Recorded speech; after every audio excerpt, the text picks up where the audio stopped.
On this episode of Locked On Angels, the season can be summarized with the following statement. The Angels lost to a team with 115 losses while giving up the most runs that any starter has given up to the White Sox this season.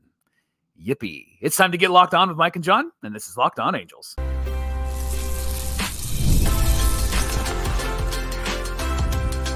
You are Locked On Angels, your daily Los Angeles Angels podcast. Part of the Locked On Podcast Network, your team every day. Thanks for making Locked On Angels your first listen of the day. You can find us anywhere you get your podcast, including Apple Podcasts, Spotify, and SiriusXM by searching Locked On Angels.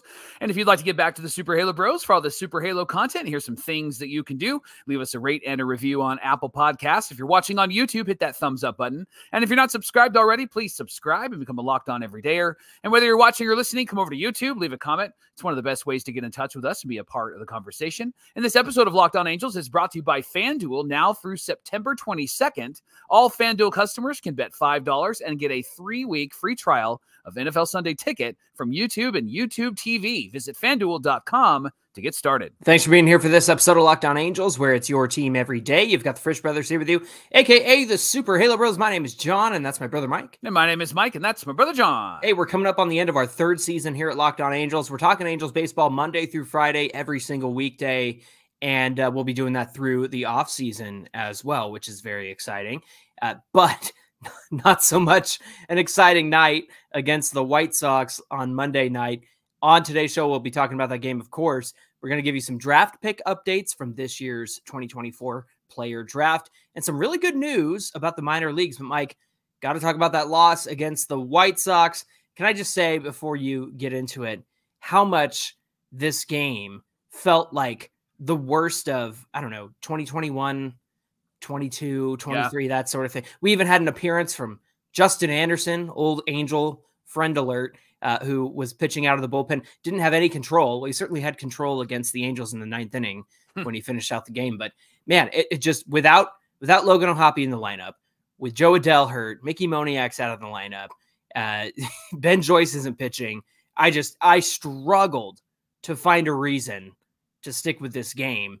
And I was interested to see how Reid Detmers was going to do, and how he did was not that great, right? Right. He made this game interesting in a very frustrating way, because this is why Reid Detmers is a frustrating pitcher to watch. John, last 2 starts, 12 innings, 8 hits, 4 earned, 4 walks, 18 Ks, and 1 home run against the Twins and the Dodgers, really good teams.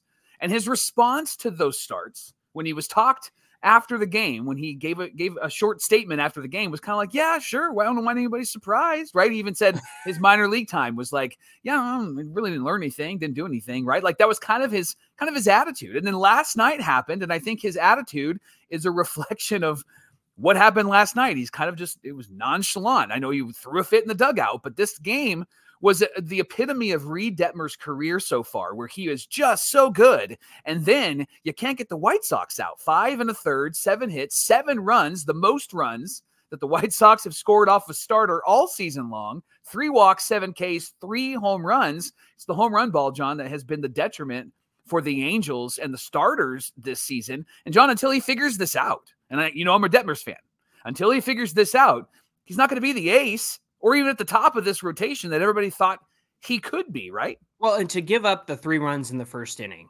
you make some mistake pitches. You don't have a feel for your pitches. Obviously, the slider was not working for him in those first couple of innings. And then he, after he gives up 7 runs, he settles down and is able to get through 5 1/3 on, close to the century mark, that many pitches. But Mike, the frustration caught up with him. I saw emotional Detmers. I saw frustrated Detmers. I saw, I don't know what to do here, Detmers, because he panics. He panics when he doesn't have a feel for his best stuff, and he can't rely on anything else. He tried to, throw that curveball in there. It's missing high and out of the zone. He's not getting the calls that he should get, but isn't getting, and that's frustrating to him. I don't know if Matt Thaiss behind the plate was frustrating to him, because Matt Thaiss takes an hour and a half to throw the ball back. But the thing is he let it all get to him. And it was very apparent, and it was very obvious. And everything that we've been watching in his first 2 starts against the Twins and the Dodgers since he came back was, hey, he kept us cool. Hey, you know what? Maybe he relied on his fastball a little too bit right there. He was letting the moment get to him, but he recovered. Did not recover last night. Certainly did not. And the emotions caught up to him. Everything caught up to him. You could see it on his face. You saw it in the dugout. And for him to have a nonchalant response, after the last 2 starts, I mean, this is the dude who was teary-eyed before he got sent down because he couldn't figure out what was wrong with him. It's all about the confidence. And last night I saw no confidence from Reid Detmers. No, not at all. And it may have been Matt Theis. It may have been not having O'Hoppe in there. But, John, ultimately this boils down to Reid Detmers. And this is just who he is. This is what he did in the minor leagues. Right. And I'm not making excuses for him either. I'm just saying, like, when you're frustrated with your circumstances, the best thing that you can do is continue to do what you do well. And he couldn't get there. He couldn't mentally get there. And this has been a mental problem for him since the beginning. I mean, sometimes I think the no-hitter was the worst thing that could have happened to him, because if you expect that, you have that success, that was a great night. That was so much fun. And when you have that kind of success early on, well, we saw what happened to him after that. And he struggled in 2022, got sent down. And the same thing in 2024. He comes out of the gate super hot, struggles for 8 starts after that, and then gets set down.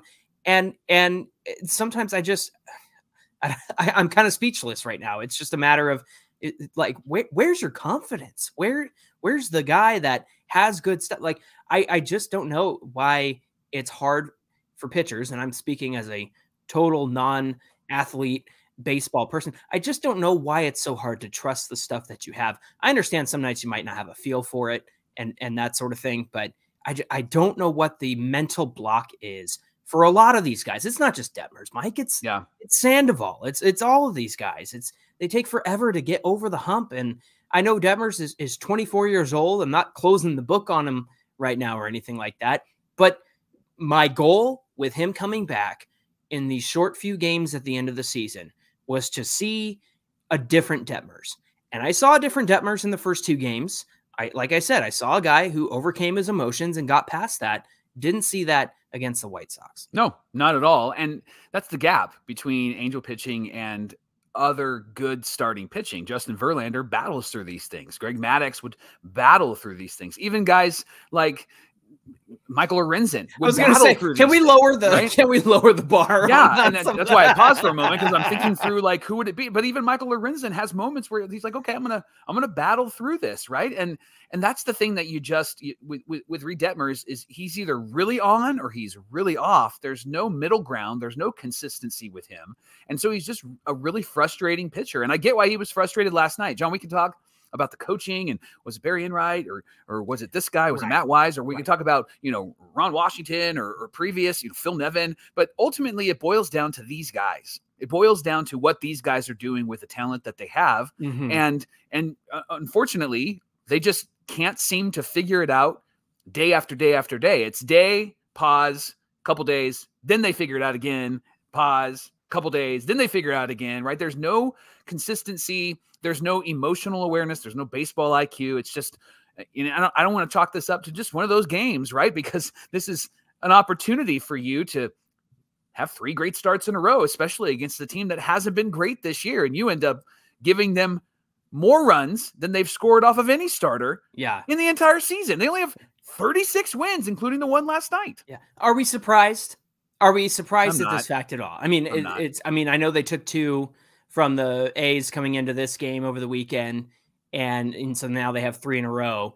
But it's just this is what it comes down to. These guys, we talked about it with Griffin Canning, Mike. He can dominate the Dodgers and then look terrible the very next week, and it's so frustrating. It's really frustrating to watch, and it's so frustrating that a good reminder of how bad this season can be an indication of where the RBIs came from in this one. We got Wagaman, which was great. First big league home run. Guy has been a stud since he's come up so far, playing some decent third base over there.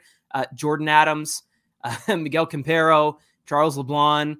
Campero gets his first hit, major league RBI as well. And so that's where the help is coming from, because then you have Taylor Ward up there after they score the 2 runs, and he strikes out on this sweeper that was so obvious that it was coming. Yeah. And like I said, if I can disparage myself for not being a baseball guy to make a comment on Reid Detmers, I'm also going to disparage myself for not being a baseball athlete when I know that Ward is going to get the sweeper away and he goes fishing after it. Yeah. And so that's the thing is just, Neto had a bad night. Ward, strikes out in a key moment once again. Sean Will had a decent night, but like this is what we're missing right now is just I'm so tired of these quad A Angels that we end up with at the end of the season because again, Adele's hurt, Moniak's hurt, Stefanik's got a hammy, Drury's got a hammy, Ben Joyce is hurt, Sam Algadari, who was fun to watch, is not going to pitch. Caden Dana got sent, option back to Double-A. And so like, then why am I watching? Yeah. Then why am I watching this horrible game? Yeah. And the reason I was watching was to see what Detmers would do. And he just was not able to do anything right until he got, 7 innings off of him or 7 runs off of him. And then he was able to finish out the game fine, and right. give the 5 1/3 innings. But man, I just, it was ugly. And maybe the cherry on top of seeing Jose Suarez back in the dugout, that just gave me, again, 2021, 22 PTSD flashbacks right there. Yeah. I hope that the two boys at the top, Artie Moreno and John Carpino, are really enjoying this, right? Like there's a part of me that actually really loves that the Angels lost to the Sox and that they would lose even more. And I know the hope is that maybe this would open their eyes. I know that there's the narrative out there that it's not going to, but I honestly, like there's a part of me that goes, I'm glad they lost. And I hope that they continue to lose because finishing behind the A's is just so sweet because this is the team that you guys funded. This is the team that you gave the playground. And so Perry did the best he could with the resources. Right. And I know the argument is going to be that Artie spends money. Yeah. He spends money at the wrong places at the wrong time. He cut back payroll this year. So that was something he said from the horse's mouth. 100%. Yeah. And I think that this is oh so sweet because if it's going to be a season where they're competitive, then I think that there's some sort of like ego boost that happens with the Carpinos and with the Marinos, right? But this is I don't know how you can get an ego boost from this. But so there's a part of me as a longtime Angel fan where I'm like, good. I'm glad they lost, and I hope they lose again. Right? I hope they fall apart, and then you're gonna have to have egg on your face, right? Right. Yeah. And when this is the team that you're running out there because you have no depth. I mean, every like Kevin Pillar's hurt, and it's just like there's nobody left. There's nobody left to play games anymore. It's just crazy insane. I hear what you're saying though, that this would be the shot in the arm to go, man, this is embarrassing. And in terms of ego, it's is their ego hurt enough by this to do something about it? Well, you brought that up last week, Mike, when the Dodgers beat them at Angel Stadium, and it was 90% Dodger fans, and a lot of people said, no, I think they're happy as long as the stands are filled. Doesn't matter who it is. How much do we make? Yeah. All right, we're good. Yeah. Oh, we're good. Yeah.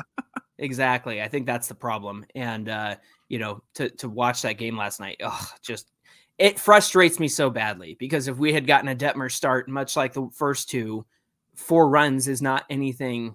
Not insurmountable. Yeah. It's not insurmountable. And the 4 runs that they scored, I think could have been enough to win this game had Detmers not, struggled as bad as he did. Thanks for making Locked On Angels your first listen of the day. The Angels are back at it tonight against the White Sox at the Big A, 6:38 Pacific time. You can catch every pitch of the Angels hometown broadcast with SiriusXM on the SXM app.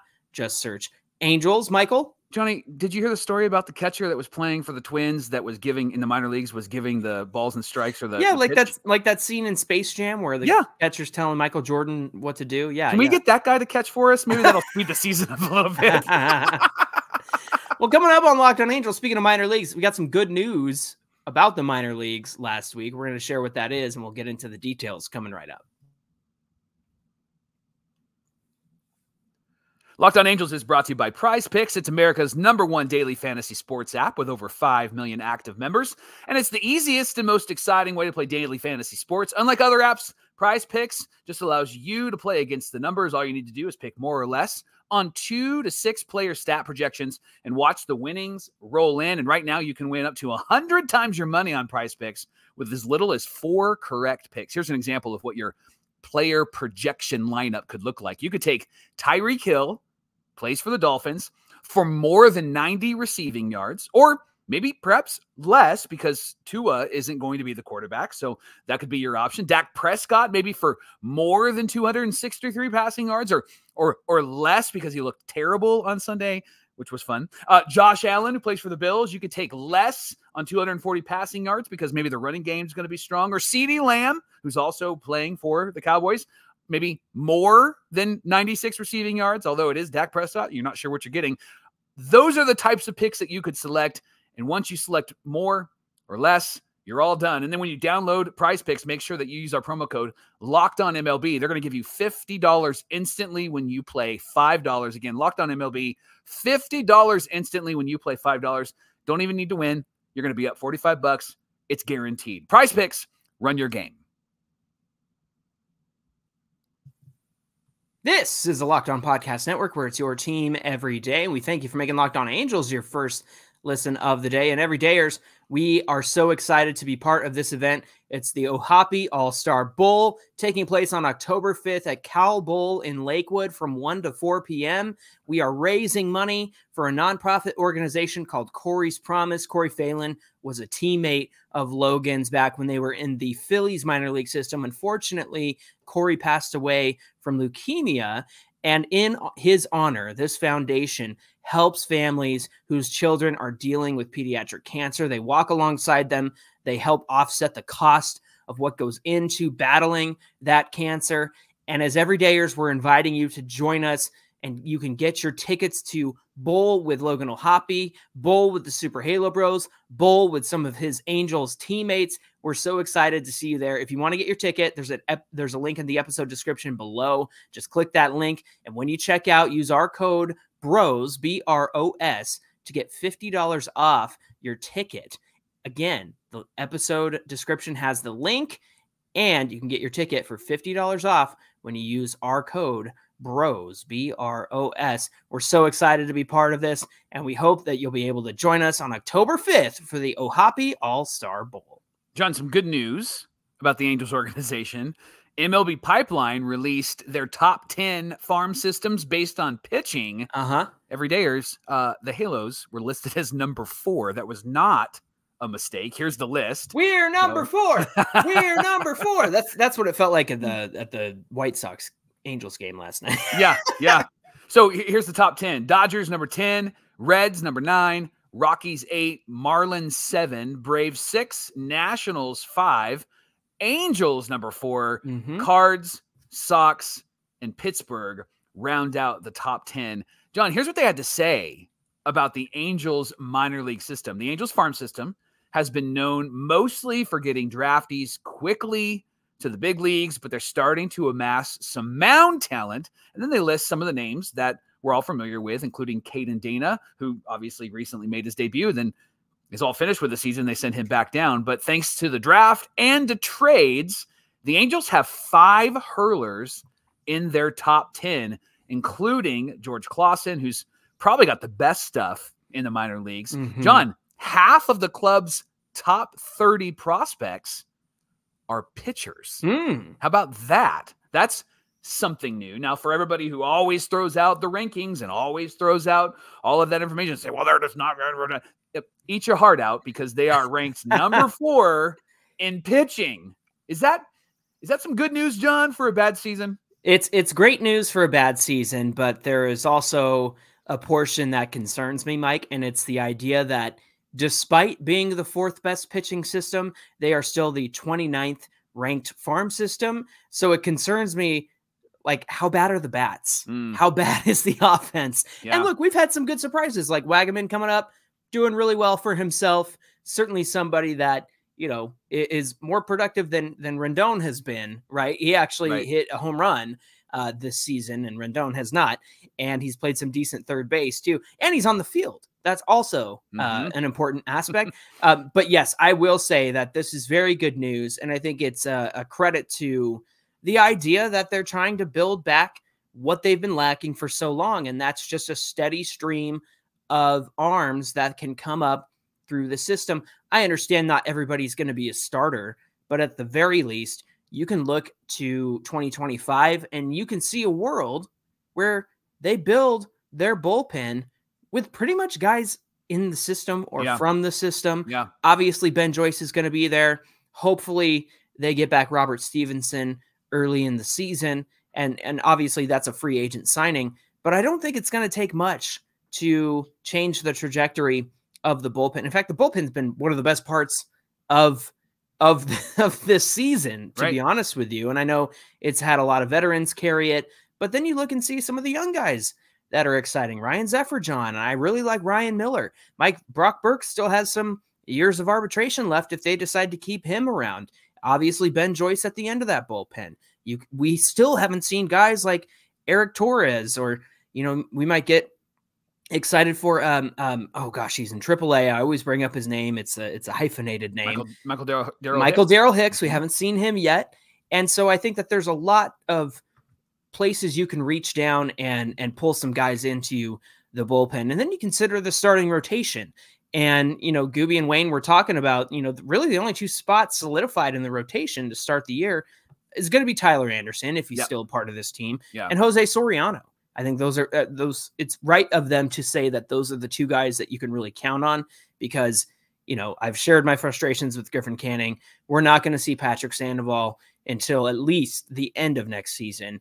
Reid Detmers, if before last night I would have said is working his way back into that rotation.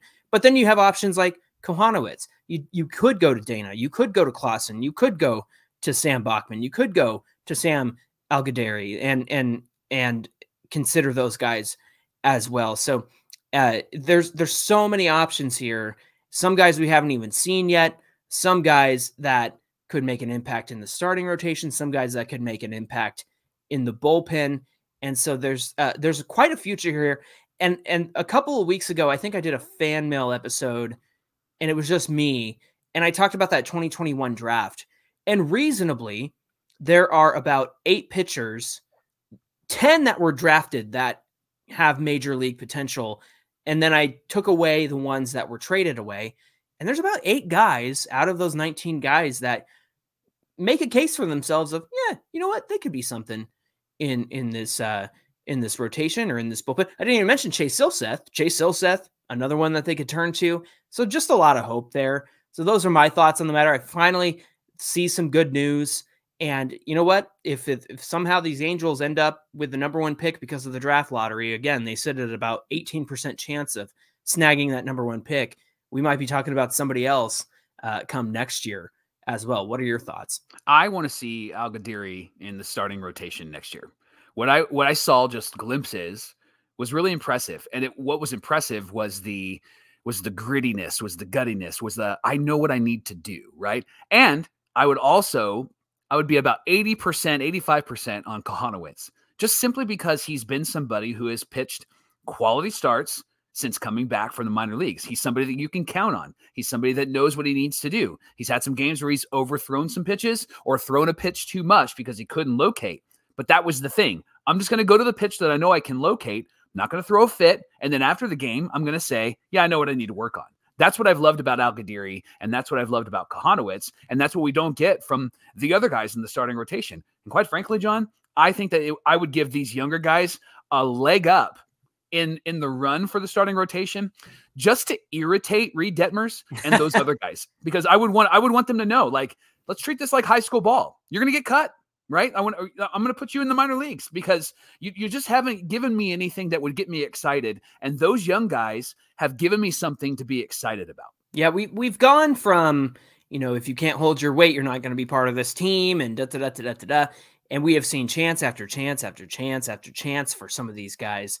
And you're right. I think that there needs to be a little bit of incentive coming into next year of, hey, if you don't perform, then too bad. You're not going to get your spot. I don't think Griffin Canning deserves a guaranteed spot in the rotation. No. I don't think Reid Detmers deserves a guaranteed spot. Can he fight for it? Certainly. Sure. I think he's more than capable of doing that. But you're going to have to shake the cobwebs. You're going to have to shake the lack of confidence because, again, you have these guys breathing down your neck of guys who want to be there and want to play. And I just think that sometimes there's a mentality that we always appreciate about somebody like Zach Neto, where it's like, that guy's a ball player as opposed to an athlete.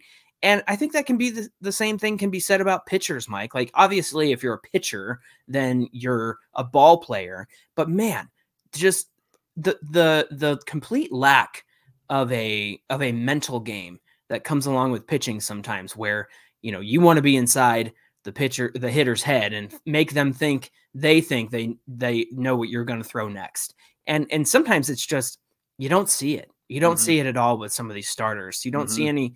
You don't see any strategic thinking. You don't see any mind games, that sort of thing. It's like that. What was that? Barry Bonds, Greg Maddux video. We talked about it a few weeks ago. But they knew what each other was thinking. Yeah, because that's what good ball players do. And for the Halos, the batters dictate all that happens. Time. Yeah, the batters dictate the pitches, the selection. The batters dictate that. And even if let's go offensive, John, they're not dictating. Our offensive guys are not dictating. If you can tell that an outside sweeper is coming and Taylor Ward still swings at it, that tells me that they're not dictating anything there. They're not intimidated at all. Yeah. And that's the problem with this team is they're not taking control of the opportunities that are laid out in front of them. That's a big part of it. Yeah. Is who's in control in each and every moment.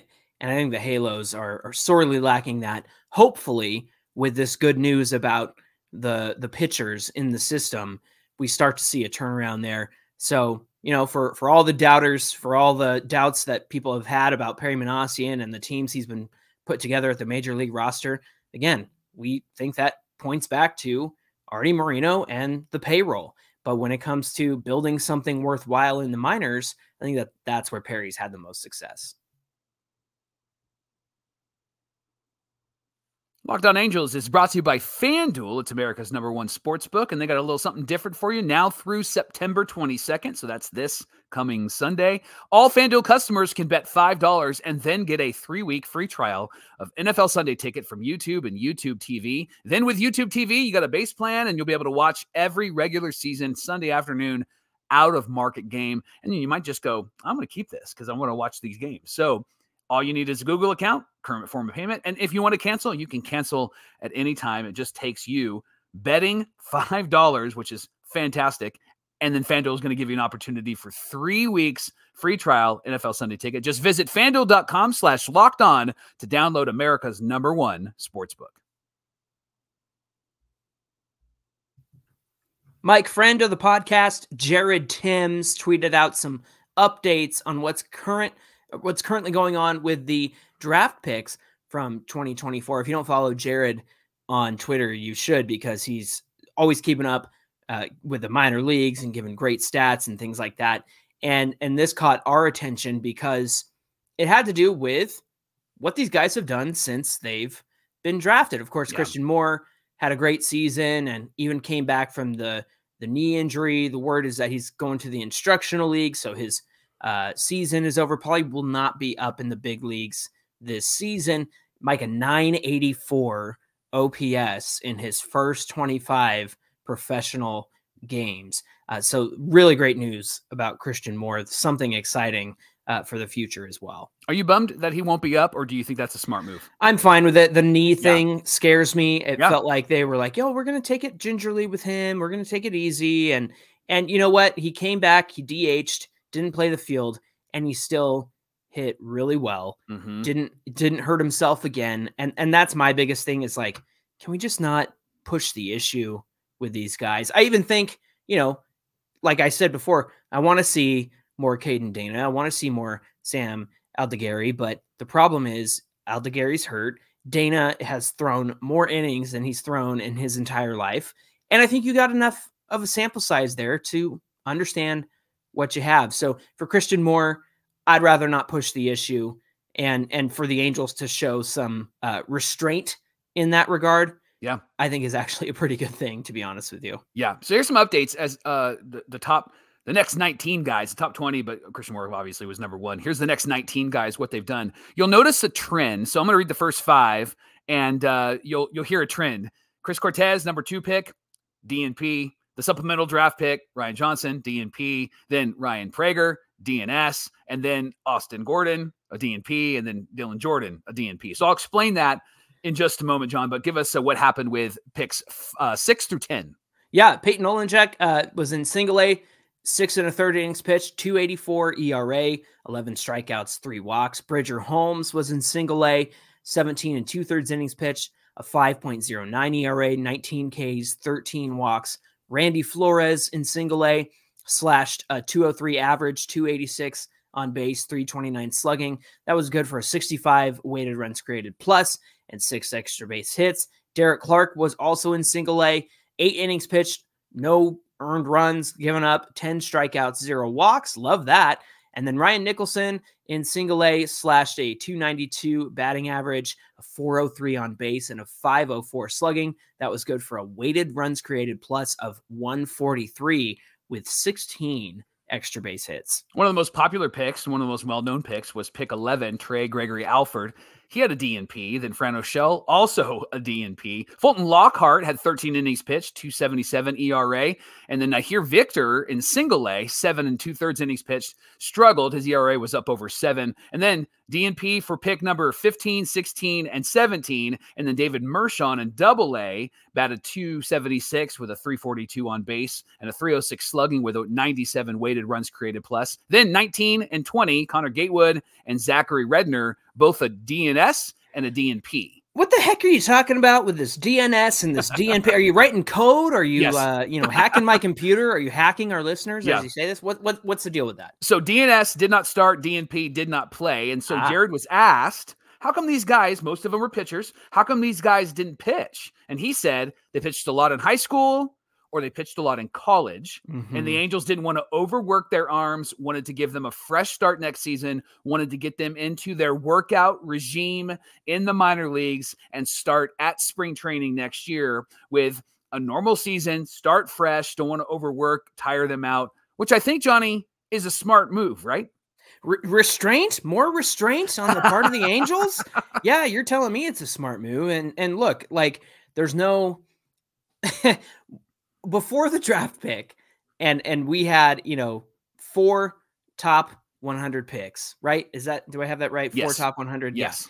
And I said, Mike, I do not want to see the Angels' number 1 pick come up and be in the game and try to get them to the playoffs, that sort of thing. And look, I know that there was conversation around Christian Moore coming up. I even think it would have been nice to see Christian Moore come up. But the preface that I had on I do not want to see them in the majors was, oh, this is the guy that's going to push us to the playoffs and da. Like, it was an opportunity to show some restraint. And I'm so glad that the Angels have shown restraint with some of these guys. Thanks for making Locked On Angels your first listen of the day. Now check out Locked On MLB with our friend Sully. You can find him on YouTube or wherever you get your podcasts. He's a part of the Locked On Podcast Network, where it's your team every day. Hey, give us a follow on Twitter at Locked On Angels and at Super Halo Bros on Twitter and Instagram. Whether you're watching or listening, come on over to YouTube, find today's show, get in the comments section, and help us out. Hit that like button, hit that subscribe button. Helps us take on the YouTube algorithm and put us in front of more Angel fans just like yourself. We want to see more everydayers around here. Mike, what do we have on deck for tomorrow's show? Trouty talked. Trouty shared a little bit about next year, and he said something, John, that makes me think that he listens to Locked On Angels. And I'll talk about that with you tomorrow on Locked On Angels. All right. We will see you back here on Wednesday. Until then, my name is John, and that's my brother Mike. And my name is Mike, and that's my brother John. Shout out to Mike Trout for listening to today's show, and we'll see you back here on Wednesday. I'm glad Trout listens. It's about time somebody listened. Somebody's got to listen to us. Nobody listens to me.